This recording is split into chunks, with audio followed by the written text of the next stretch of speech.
যে গণভোটের ম্যান্ডেটকে যদি সরকার ভায়োলেট করতে চায় তাহলে এটা পলিটিক্যাল ব্লান্ডার হবে, একই সাথে লিগ্যাল ব্লান্ডার হবে। ইন্টারিম গভর্নমেন্টের কোনো ইনিশিয়েটিভকে যদি অ্যাকসেপ্ট করতে না চান তাহলে আলটিমেটলি নিজের অস্তিত্বকে অস্বীকার করা হবে।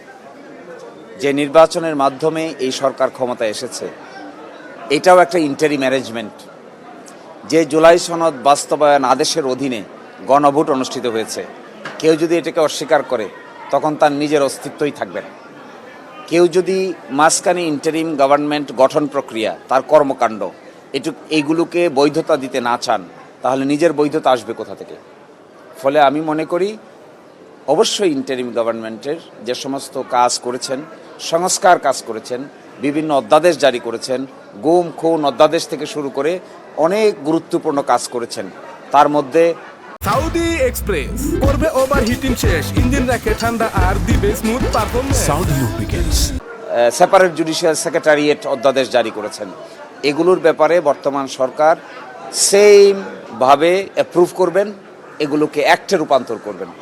যদি রূপান্তর না করেন তাহলে মাঝখানে যে গ্যাপ হবে এই গ্যাপটা ফুলফিল না করার কারণে সাংবিধানিক ধারাবাহিকতা নষ্ট হবে।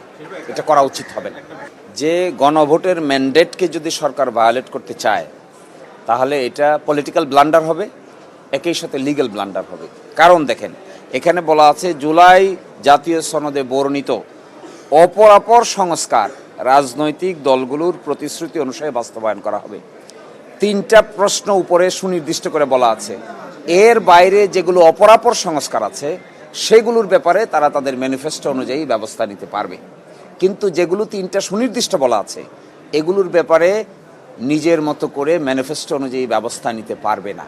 যদি নেন তাহলে গণভোটের এই ম্যান্ডেটকে অস্বীকার করে পলিটিক্যাল ব্লান্ডারের সামনে পড়বেন। At the same time it will be legally challengeable. কারণ হলো কি, অপরাপর আপনারা আমি যে তিনটা কথা এখানে বললাম এই তিনটার বাইরেও অপরাপর সংস্কার নামে আরেকটা তালিকা আছে। ওই অপরাপর সংস্কার দলগুলোর ডিসেন্টিংয়ের উপর ছাড়া হয়েছে, কিন্তু যেগুলো সুনির্দিষ্টভাবে প্রশ্ন করা হয়েছে এগুলো দলগুলোর ডিসেন্টিংয়ের উপর ছাড়া হয় নাই। এগুলোতে গণভোটে সুনির্দিষ্ট উত্তর এসে গেছে। এই ক্ষেত্রে আর বলা যাবে না যে আমি এটার সঙ্গে একমত নই, তাহলে জনগণের সঙ্গেই একমত নন, তাই হবে আলটিমেটলি।